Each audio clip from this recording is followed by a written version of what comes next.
चलो भाई, हमारी यूनिट रहती है बल्क प्रॉपर्टी ऑफ मटेरियल, और मटेरियल को हम 3 टाइप में पढ़ते हैं। वैसे तो 5 टाइप से मैटर को डिफाइन किया गया है, पर 3 टाइप से हम पढ़ते हैं, सॉलिड, लिक्विड और गैस। उसमें हम पहली प्रॉपर्टी, फिजिकली प्रॉपर्टी जो पढ़ते हैं वो सॉलिड की पढ़ेंगे। ठीक है, ये चैप्टर आपका रिवाइज के लिए है, तो पूरा चैप्टर आज हम यहाँ कंप्लीट करेंगे। पहले हम सबसे पहले जब सॉलिड के बारे में जानते हैं, तो सॉलिड की प्रॉपर्टी जानने के लिए हमें ये जानना है कि सॉलिड किस तरह से बिहेव करता है। तो सॉलिड के लिए हमने जो पढ़ा है कि भाई सॉलिड एक ऐसी शेप होती है आपकी फिक्स, जिसके अंदर पार्टिकल जो होते हैं या एटम जो होते हैं वो टाइटली पैक्ड होते हैं, ऐसे। ठीक है, फिजिकल स्टेट क्या कहती है कि इनके अंदर जो एटम एक दूसरे से जुड़ते हैं वहां पे एक फोर्स लगता है जिसको बोलते हैं molecular force. Intermolecular force in a strength wise strong, more solid comparison, more जो कॉन्फ़िगरेशन स्ट्रक्चर होते हैं या उनको ब्रेक करना नहीं करना, इनके बारे में हमें डिफाइन करने का काम करता है। कोई भी स्ट्रक्चर कितना ज़्यादा सॉलिड है वो किस पे डिपेंड करता है? Intermolecular force. अभी हम क्या करते हैं, इस सॉलिड के लिए जो इंटरमोलिक्यूलर फोर्स है वो उसकी फिक्स शेप बना के देता है, फिक्स साइज बना के देता है, सारी चीज़ें उसकी फिक्स हैं। और जहाँ पे कंडीशन इन लिमिट में, किसी भी लिमिट में होती हैं, जहाँ पे फिक्स शेप हो, फिक्स साइज हो, विदाउट एक्सटर्नल फोर्स, बिना एक्सटर्नल फोर्स के, उसको हम क्या बोलेंगे? सॉलिड। ठीक है, सॉलिड का मीनिंग ये नहीं है कि वो फिक्स है, फिक्स तब तक है जब तक उसके ऊपर एक्सटर्नल फोर्स ना लगा हो। यूनिवर्स में किसी भी बॉडी कोई जिसकी फिक्स शेप है उनको हम रिजिड बॉडी बोल सकते हैं। रिजिड का मतलब होता है बहुत कठोर, लेकिन कितनी कठोर? यूनिवर्स में ऐसी कोई बॉडी इतनी ज़्यादा कठोर नहीं है कि उसके ऊपर कोई ऐसा फोर्स एलिजिबल ना कर सके कि उसकी शेप चेंज ना हो। यूनिवर्स में बहुत सारा फोर्स भरा पड़ा है, हमारे पास हर बॉडी का कोई ना कोई कॉन्फ़िगरेशन चेंज करने के लिए अप्लाई करने वाला फोर्स प्रेजेंट है। जो चेंज करने के लिए फोर्स आता है वो पहली फॉर्म हम पढ़ते हैं, उसको बोलते हैं डिफॉर्मिंग फोर्स। डिफॉर्मिंग फोर्स क्या होता है? कोई भी आपका वो एक्सटर्नल फोर्स है जो इस शेप को चेंज करने में, इसके साइज को चेंज करने में, इसके डायमेंशन को चेंज करने में हेल्प करता है। तो पहले हमारा सबसे पहले रहता है डिफॉर्मिंग फोर्स। डिफॉर्मिंग फोर्स के बाद रहता है रिस्टोरिंग फोर्स। मान लीजिए हमने इसको डिफॉर्म किया, और डिफॉर्म करने के लिए हमने कौन सा फोर्स लगाया? External force. जैसे ही हम एक्सटर्नल फोर्स को रिमूव करके जीरो कर दें तो ये बॉडी वापस किस कॉन्फ़िगरेशन में आ सकती है? ओरिजिनल में आ सकती है। अगर ये ओरिजिनल में आने के लिए फोर्स लगाती है और खुद का अपना फोर्स जो स्टोर करके रखती है, उस फोर्स को क्या बोलेंगे? Restoring force. ये वो फोर्स है किसी भी बॉडी का जो उसको ओरिजिनल सेफ साइज में लेके आने का काम करता है, उसको क्या बोलेंगे? Restoring force. अगला जो प्रॉपर्टी है वो मटेरियल की पढ़ेंगे, उसको बोलते हैं इलास्टिसिटी। पहला टॉपिक क्या रहता है? इलास्टिसिटी।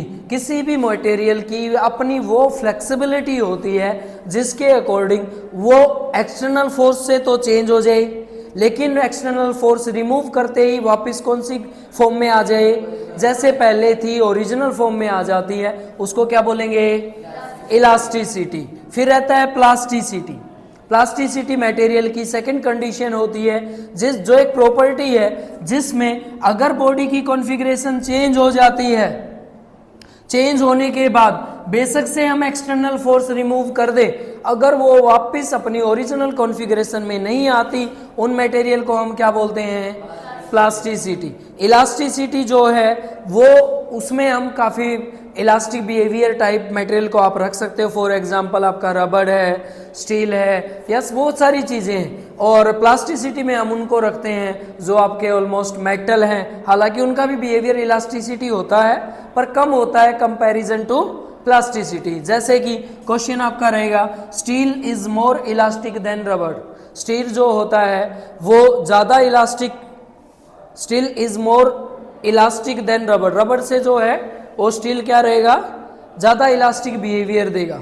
रीज़न क्या है? रबड़ जो है इसको एक लिमिट तक खींचने के बाद ब्रेक हो जाएगा, एक लिमिट में जल्दी ब्रेक हो जाएगा, और स्टील जो होता है वो एक्सपेंड ज़्यादा टाइम तक रहता है। तो कंपैरिजन ऐसे देना है इसमें। यहाँ पे आप ये मत समझना कि रबड़ जो है वो उसका बिहेवियर ज़्यादा इलास्टिसिटी से स्टील से ज़्यादा रहेगा, ये कॉन्फ़िगरेशन के लिए दिया गया है। ठीक है, अगला भाई हमने निकालना है इसकी पहली प्रॉपर्टी जो पढ़नी है वो है स्ट्रेस।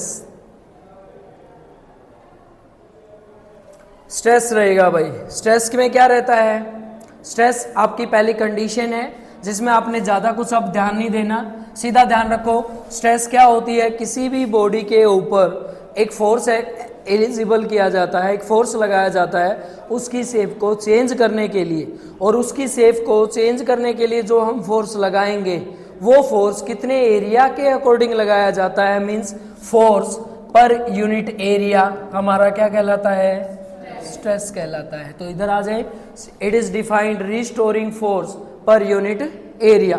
यहाँ पे सिंबल स्ट्रेस का आप कोई भी ना रखें क्योंकि आगे ये सिंबल इतने ज़्यादा हो जाते हैं कि याद रखने पॉसिबल नहीं है, तो स्ट्रेस को स्ट्रेस ही लिख देंगे और फॉर्मूला क्या रहेगा इसका, फोर्स अपॉन, यहीं से इसकी यूनिट बना लें। फोर्स की यूनिट क्या रहेगी, न्यूटन, एरिया की यूनिट क्या रहेगी, मीटर स्क्वायर, ऊपर जाएगी तो क्या हो जाएगी, न्यूटन मीटर इनवर्स स्क्वायर, ये इसकी ऐसा यूनिट। डायमेंशन फॉर्मूले आते हैं बनाने, सभी को नहीं आता है तो आप डायमेंशन फॉर्मूला पहले किसका लिख लें, फोर्स का क्या रहेगा, m1L1T - 2, एरिया क्या रहता है L2, चेंज कर लें m1L-1 T-2, ये इसका डायमेंशन फॉर्मूला रहता है। स्ट्रेस को सिग्मा से डिनोट करते हैं, पर आप सिग्मा से डिनोट ना करें क्योंकि हम सिग्मा से किसको डिनोट करेंगे आगे, पॉइजन रेशियो को। ठीक है, टाइप ऑफ स्ट्रेस, स्ट्रेस के जो टाइप रहते हैं वो कौन कौन से हैं हमें पढ़ना है। पहला टाइप जो रहता है स्ट्रेस के, वैसे बहुत सारे टाइप डिफाइन किए गए हैं,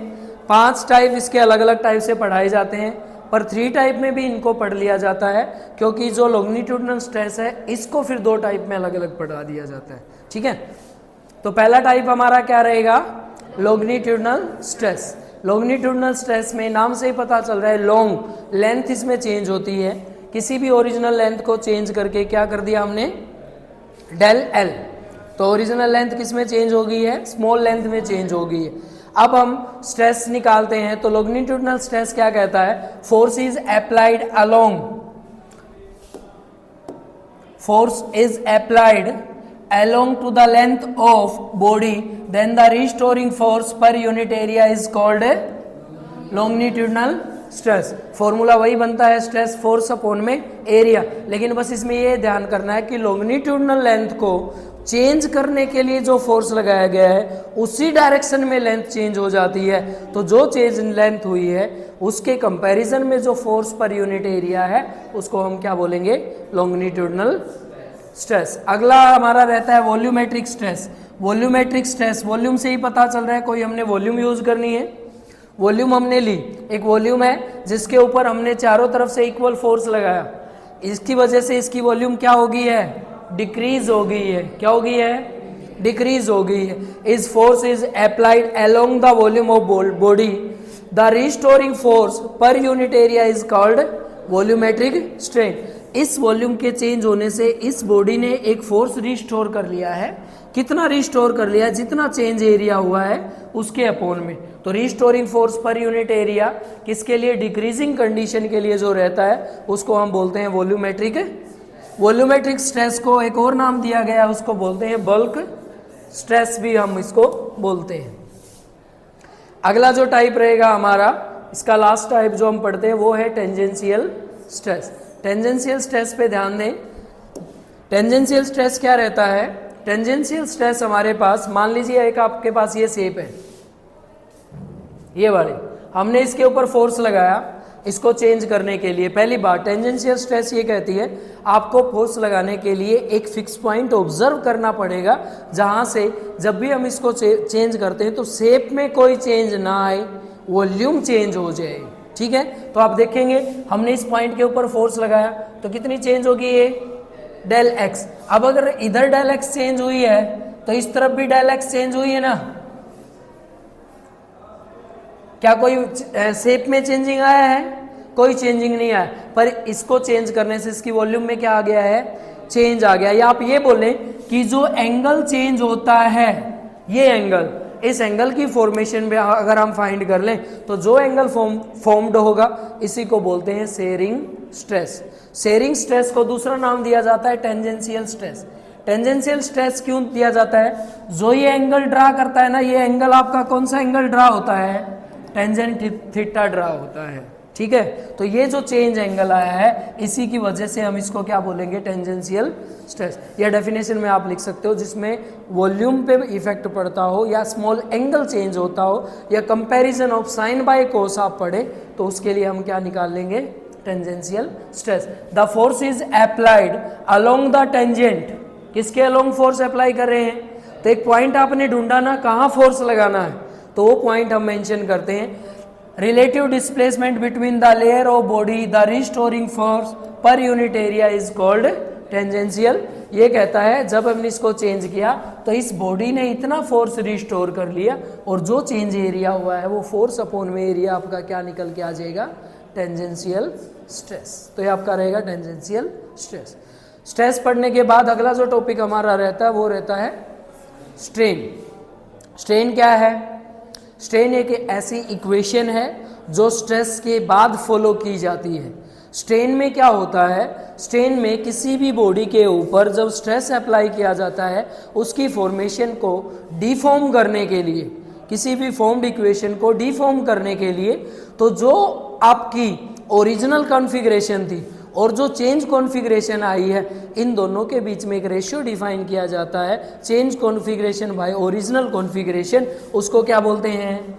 स्ट्रेन। तो स्ट्रेन आपके लिए रहती है the ratio of change in dimension by में ओरिजिनल डायमेंशन, ठीक है। स्ट्रेन का कोई भी डायमेंशन फॉर्मूला नहीं होता, ना ही इसकी कोई एसआई यूनिट होती है। इसके भी टाइप होते हैं। स्ट्रेस से चेंज हुआ है तो सेम टाइप रहेंगे, जितने स्ट्रेस के हैं वही स्ट्रेन के रहते हैं। पहला टाइप आपका रहता है लॉन्गिट्यूडनल स्ट्रेन। लॉन्गिट्यूडनल स्ट्रेन में हम क्या पढ़ते हैं? मान लीजिए आपके पास कोई एक वायर थी जिसकी लेंथ थी L, हमने फोर्स लगा के इसको चेंज कर दिया कितना? Del L। तो ओरिजिनल कॉन्फ़िगरेशन क्या थी इसकी और चेंज कॉन्फ़िगरेशन क्या आई है? इन दोनों का अगर हम रेशियो निकाल दें तो हमारे पास एक स्ट्रेन बन के आ जाएगी, उसको क्या बोलेंगे? Longitudinal strain. अगला भाई वॉल्यूमेट्रिक स्ट्रेन। वॉल्यूमेट्रिक स्ट्रेस को पढ़ो। ये आपके पास एक शेप है, इसके ऊपर आपने फोर्स लगा के इसको चेंज कर दिया तो वॉल्यूम चेंज होगी ना, डेल वी। पहले वॉल्यूम क्या थी? वी।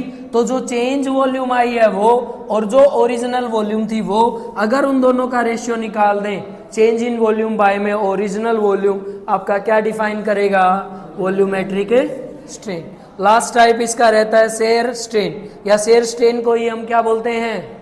टेंजेंशियल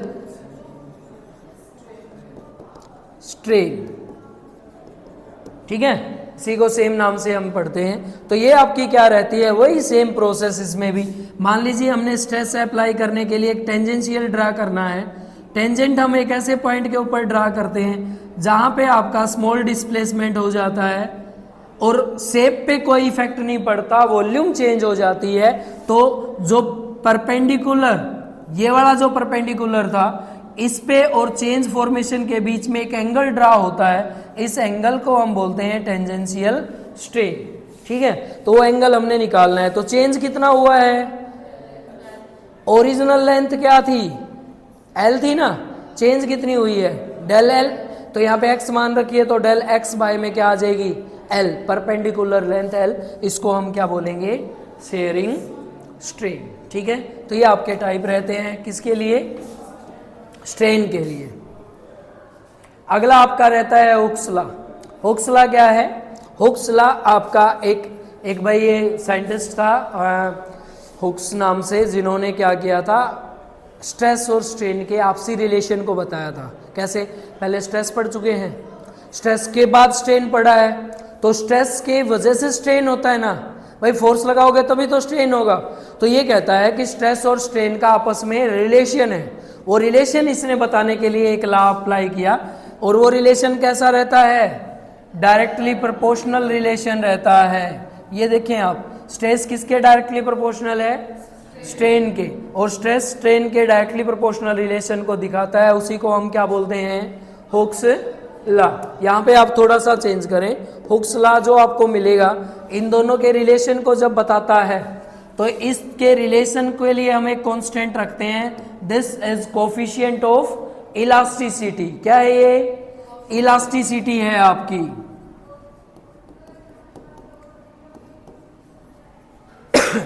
इलास्टिसिटी अगर मैं इसकी जगह पुट करूं तो कांस्टेंट इज इक्वल टू आ जाएगा स्ट्रेस बाय में स्ट्रेन।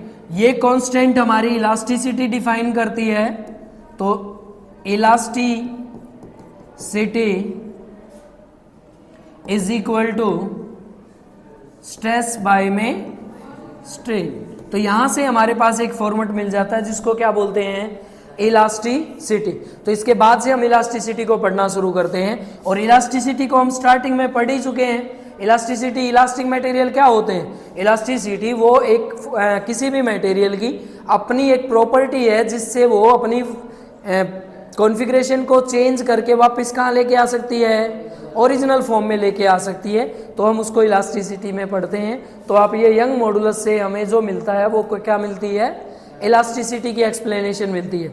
इसको हमने पढ़ना है ग्राफ की हेल्प से, जहां पे स्ट्रेस और स्ट्रेन का कर्व ग्राफ रहता है। काफी इंपॉर्टेंट क्वेश्चन रहता है ये, तो ये हम पढ़ा भी चुके हैं। फिर से आप ध्यान दें, इधर जो स्ट्रेस और स्ट्रेन के लिए आपका ग्राफ रहता है, इस ग्राफ में आप देखेंगे कि हमने कोई भी एक आपके पास स्प्रिंग या कोई भी आप एक बॉडी ली है जिसको हम चेंज कर सकते हैं। पहले इसको हमने एक पॉइंट फिक्स पोजीशन से बांध दिया, तो ये ओरिजिन इसका फिक्स पॉइंट है। ओरिजिन क्या रहेगा इसका? फिक्स्ड पॉइंट है। अब हम इसको खींच के इसको चेंज करेंगे। अगर मैं इसको खींचूंगा तो ये खींच जाएगी ना, तो इसका बिहेवियर कैसा है? इलास्टिक। तो उसको बोलते हैं इलास्टिक बिहेवियर, या यहाँ पे लिखा हुआ है इलास्टिक रीजन। रीजन्स क्या है? इसके बीच का एरिया है जहां पे ये कैसा बिहेव करेगी? इलास्टिक के जैसा बिहेव करेगी। कहां तक कर रही है ये? बी पॉइंट तक। कहां तक कर रही है? तो बी पॉइंट इसका मैक्सिमम पॉइंट हो गया। इसको बोलेंगे इलास्टिक लिमिट। क्या बोलेंगे इसको? इलास्टिक लिमिट की डेफिनेशन भी यहां से आपके पास आ जाती है। इलास्टिक लिमिट क्या होगी? इलास्टिक लिमिट क्या होगी बेटा?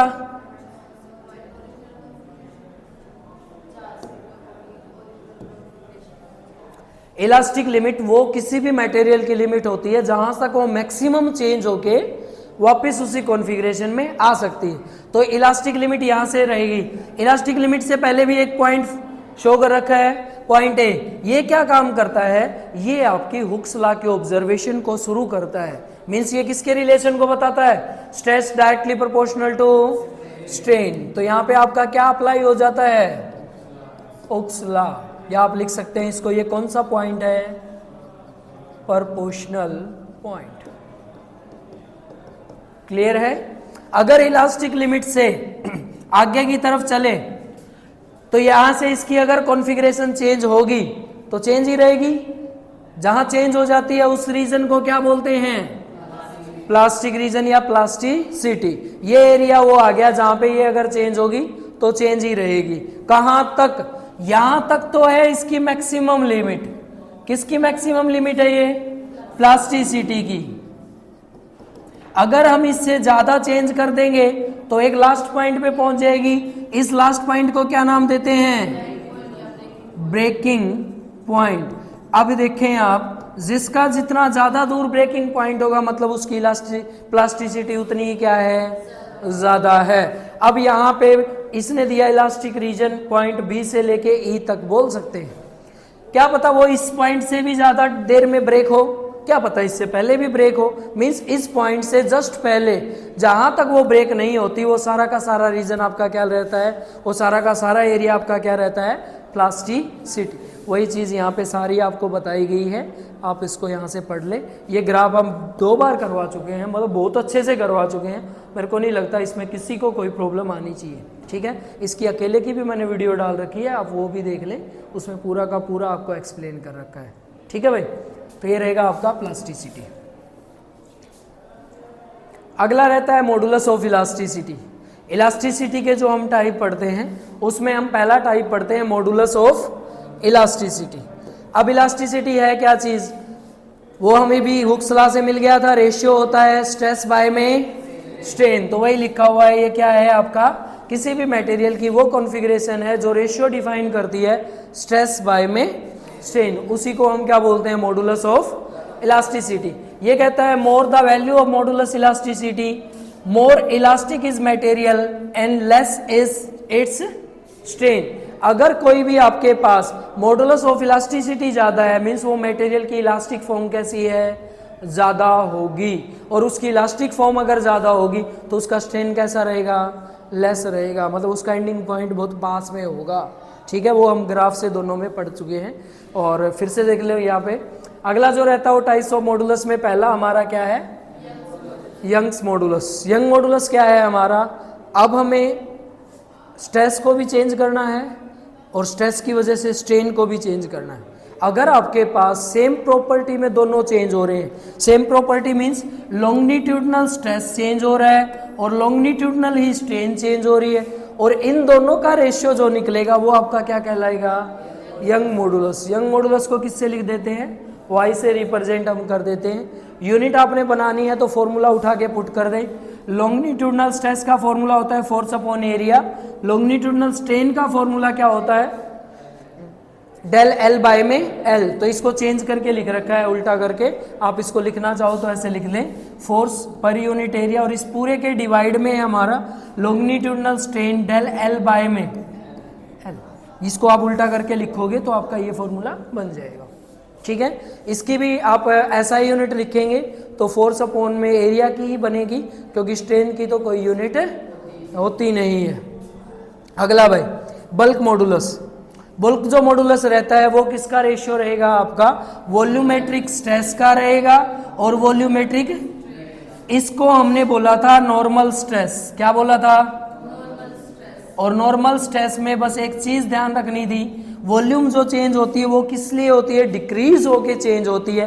तो यहाँ पे स्ट्रेस आपका किसका रहेगा, माइनस का हम लगा देते हैं, और कोई ज्यादा इसमें चेंजिंग नहीं रहता। वॉल्यूम स्ट्रेस बाय में वॉल्यूमेट्रिक स्ट्रेन, अगर इन दोनों में चेंज करते हैं तो फॉर्मूला आपके पास बन के आ जाता है। यहाँ पे आप माइनस लगा लें, माइनस साइन, नेगेटिव जो आपका साइन है ये क्या बताने का काम कर रहा है, अपोज के लिए है, मीन्स वॉल्यूम के डिक्रीज होने के लिए ये आपके पास लगाया गया है। ठीक है, वॉल्यूम के डिक्रीजिंग ऑर्डर के लिए, तो फॉर्मूला वही है, वॉल्यूमेट्रिक स्ट्रेस बाय में strain. Sharing modulus, modulus of rigidity, या इसको हम sharing tangential modulus of elasticity भी आप इसको बोल सकते हैं। ठीक है, शेयर के लिए हम पढ़ चुके हैं, शेयर में क्या चेंज होगा, टेंजेंशियल तो आपका स्ट्रेस चेंज होगा, और टेंजेंशियल ही क्या चेंज होगी, स्ट्रेन चेंज होगी, और इन दोनों का रेशियो निकाल दें तो आपके पास क्या आ जाएगा, शेयर मॉडुलस। तो शेयर मॉडुलस में टेंजेंशियल स्ट्रेस बाय में टेंजेंशियल स्ट्रेन, ये रहेगा। दोनों का फॉर्मूला आप रखेंगे तो ये आपका फॉर्मूला बन के आ जाएगा, इसको बोलते हैं शेयर मॉडुलस। ठीक है, अगला जो रहता है वो आपका है पॉइजन रेशियो। पॉइजन रेशियो से पहले अच्छा एनर्जी आगे आ जाएगी, ये पोटेंशियल एनर्जी। पॉइजन रेशियो को भी देखो, अब यहाँ पे हमने इसको क्या सिंबल दिया गया है, सिग्मा, तो इसलिए आप सेम से सिंबल ना बनाएं ज़्यादातर। पॉइजन रेशियो क्या होता है, रेशियो होता है आपका किन किन के बीच में, लेटरल स्ट्रेन और लॉन्गिट्यूडनल। अब हमें जानना है लेटरल स्ट्रेन क्या होती है, तो कल भी हमने बताया था किसी भी बॉडी को अगर हम लेंथ वाइज इंक्रीज करें तो लेंथ वाइज जो चेंज आएगा उसको तो क्या बोलेंगे, लॉन्गिट्यूडनल स्ट्रेन। अगर इसकी लेंथ चेंज हो जाती है तो लेंथ वाइज चेंज करना तो क्या कहलाएगा, लेकिन जब भी हम इसको लेंथ वाइज चेंज करेंगे तो हल्की सी इसकी डायमेंशन में इफेक्ट आ जाएगा, यूं टाइप से चेंज हो जाएगी। अब ये चेंज होके होगी ऐसी, ठीक है, पहले थी आपकी ये और चेंज होके होगी ये, तो आप देखेंगे ये चेंजिंग आ गया ना इसमें। तो ये चेंजिंग किस में आया है, पहले डायमीटर था डी, अब डायमीटर क्या हो गया इसका, डेल डी, और ये आपके डायमीटर में चेंज आना इसको बोलते हैं लेटरल स्ट्रेन। क्या बोलेंगे इसको, लेटरल स्ट्रेन। तो ये है, और इन दोनों का अगर हम रेशियो निकाल दें, वो रेशियो हमारा क्या कहलाता है, पॉइजन रेशियो। तो दोनों की वैल्यू रख देंगे। इसको हमने माइनस का किस लिए लिया है, लेटरल स्ट्रेन को, क्योंकि ये डिक्रीज हो रहा है, इसमें भी डायमीटर क्या हो रहा है, इसीलिए हमने ये सिंबल किसका यूज किया है, माइनस का। इसको बोलते हैं पॉइजन रेशियो। ठीक है, अगला जो है हमारा वो है elastic potential energy. Important topic है। पोटेंशियल एनर्जी को पहले हम पढ़ते हैं।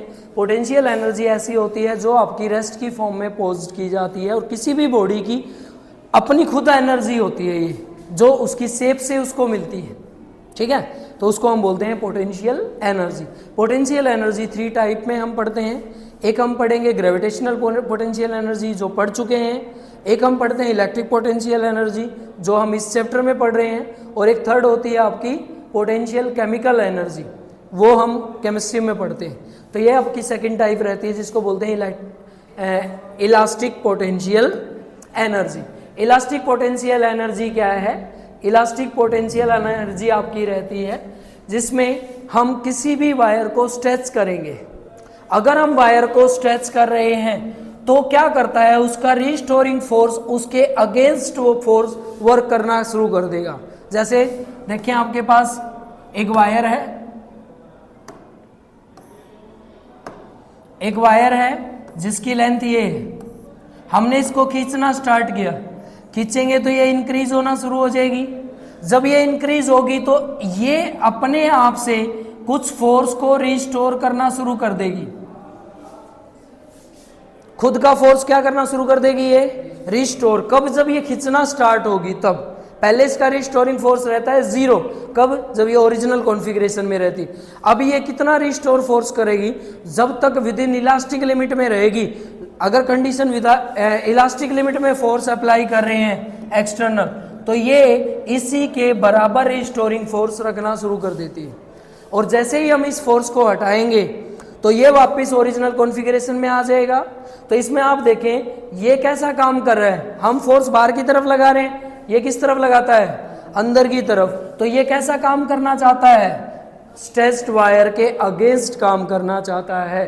तो वो जो फोर्स इस टाइम पे जो एनर्जी स्टोर्ड होती है उसको क्या बोलते हैं, elastic potential energy. Elastic potential energy के लिए फॉर्मूला हम वहां पढ़ चुके हैं। फॉर्मूला बनाना सिखाया था आपको, नहीं था तो ध्यान इधर दें। वर्क इज इक्वल टू किसके होता है, वर्क का फॉर्मूला रख लें बेटा, फोर्स इनटू में डिस्प्लेसमेंट। फोर्स कौन सा, टोटल फोर्स। पहले फोर्स इस बॉडी का था 0 और फिर इंक्रीज होके कितना हो गया, एवरेज फोर्स अगर मैं निकालूं तो एवरेज फोर्स कितना हो जाएगा, F/2 इंटू में डेल। तो ये इज इक्वल टू किसके आ गया, एनर्जी के। चेंज किया था हमने इसको एरिया से मल्टीपल, लेंथ से मल्टीपल, डिवाइड एरिया से इंटू में लेंथ से डिवाइड। सेम चेंज किया था। फोर्स अपॉन एरिया क्या होता है, डेल एल अपॉन में एल क्या होता है, एरिया इंटू में लेंथ क्या होती है, आ गया। टोटल एनर्जी हमने बॉडी की निकालनी है, तो एनर्जी क्या होगी, पर यूनिट वॉल्यूम। वॉल्यूम से वॉल्यूम क्या हो जाएगी, फॉर्मूला क्या आ गया, U is equal to stress into में स्ट्रेन। ठीक है, और चेंज कर लो, बल्क मॉडुलस में चेंज करना। तो बल्क मॉडुलस क्या था हमारा, स्ट्रेस बाय में स्ट्रेन। तो स्ट्रेस की वैल्यू वहां पे, स्ट्रेस को चेंज कर लो। स्ट्रेस को आप फॉर्मूला बनाओगे तो स्ट्रेस आपका इक्वल हो जाएगा किसके, बल्क मॉडुलस इनटू में स्ट्रेन। और उठा के पुट करोगे तो इसका क्या हो जाएगा, स्केयर। ठीक है, स्ट्रेन की वैल्यू रख के चेंज करोगे तो और फॉर्मूला चेंज हो जाएगा, पर आप इतना चेंज करने की आपको जरूरत नहीं है। तो आप यहां तक ध्यान रखें, ये आपकी कहलाती है इलास्टिक पोटेंशियल एनर्जी। ठीक है भाई, तो ये आपके रहते हैं ये ऐसे। अब ये कहता है कि इलास्टिक, आप कोई भी इलास्टिक बिहेवियर कैसे करता है, उसके लिए हमने कुछ एप्लीकेशंस पढ़नी है, ये आपकी नॉलेज के लिए है। जैसे कोई मेटलिक वायर है which are used in crane to lift heavy object are always सूजन विद द इलास्टिक लिमिट। तो इसके लिए मैंने कल आपको न्यूमेरिकल भी करवाया था, उसमें हम रेडियस भी निकाल सकते हैं, सब कुछ निकाल सकते हैं। तो उसके लिए फॉर्मूला क्या रहता था हमारा, इज इक्वल टू F/, में एरिया हमने यहाँ पे रख के इसको सोल्व किया था। यहाँ पे आप फोर्स को रिप्लेस कर सकते हो, मास इनटू में ग्रेविटी के इफेक्ट में ये रहेगा, बाय में पाई आर का स्केयर, ऐसे रहता है। अगर स्ट्रेन भी गिवन है तो स्ट्रेन की वैल्यू भी आप इसमें इनटू में करके सोल्व कर सकते हो। The load stress on machine part is always kept lesser than it's elastic limit. जो लोड हम रखते हैं ना हमेशा किसी भी बॉडी को लिफ्ट करने के लिए हमेशा इलास्टिक लिमिट से क्या रखेंगे, लेस रखेंगे, कम रखेंगे। रीजन सेफ्टी पर्पज के लिए, कल भी बताया था, क्योंकि अगर ज्यादा रखेंगे तो कभी भी ब्रेक हो सकती है, और ब्रेक होगी तो फिर हम उसको इलास्टिसिटी में नहीं पढ़ सकते हैं। तो इसीलिए उनके पार्ट्स को हमें हमेशा उसकी लिमिट को किस रखते हैं, लिमिट में रखेंगे, इलास्टिक लिमिट से कम। Multiple thin wire can be used together to provide added safety. कभी भी हम ज्यादा वायर्स को जो मतलब कंपैरिजन ये कहता है कि बहुत सारी वायर को आपस में, पतली पतली वायर को आपस में मिला के जो वायर बनेगी ना वो बहुत ज़्यादा स्ट्रॉन्ग होगी। रीज़न क्या रहता है, एक वायर की अपनी इलास्टिक लिमिट है, दूसरी उसके साथ वाउंड होगी तो इलास्टिक लिमिट इंक्रीज होती जाएगी, तीसरी और ज़्यादा इंक्रीज होती जाएगी। तो हम ज़्यादातर थिन वायर को यूज़ करते हैं, थिक वायर को यूज़ नहीं करते। रीज़न डायमेंशन में ज़्यादा चेंज आता है, और डायमेंशन अगर उसकी लेटरल स्ट्रेन ज़्यादा चेंज होगी तो इजीली क्या हो जाएगी, वो ब्रेक हो जाएगी। इसीलिए जो प्लास्टिक की रोप बनाई जाती है ना पतली पतली सी, वो ज़्यादा वेट लिफ्ट कर पाती है किसी मोटी रोप के। ठीक है, तो ये आपका रहेगा। तो इसका बिहेवियर कैसा रहता है, वो इलास्टिकली कैसे रहता है, वो उसके लिए हम इसमें चेंज करते हैं। ये आपके कुछ क्वेश्चन रहते हैं, अगर आपने ये अच्छे से कर लिया है तो ये सारे क्वेश्चन आपके सोल्व हो सकते हैं। डिफॉर्मिंग फोर्स क्या रहता है पढ़ चुके हैं हम, ये इलास्टिसिटी क्या होती है पढ़ चुके हैं, प्लास्टिसिटी